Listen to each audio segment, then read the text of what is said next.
ओ ऐका ना, मला तुमच्याशी ना काहीतरी बोलायचंय. काय बोलायचंय तुला? हे बघा, मी आता तुमच्या घरातली सगळी कामं करते, बरोबर. सगळं म्हणजे सगळं करते. सकाळी उठल्यापासून ते रात्रीपर्यंत करते, म्हणजे हा. 24 तास पकडत होते. हा. तर मला त्याचा पगार कधी देणार? पगार पाहिजे तुला? पगार पाहिजे तुला? अरे पण आमच्या कंपनीचा एक रूल आहे, काय? तुला सांगू. तुला पगार पाहिजे तर ऐक, जर महिनाभर बॉसला काम नाही आवडलं ना तर त्या लात लावून बाहेर काढतात. काय करायचं बोल? काय करायचं बोल?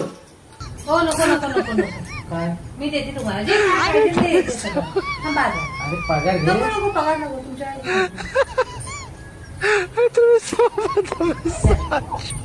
बायगन नको, जपून ठेवा.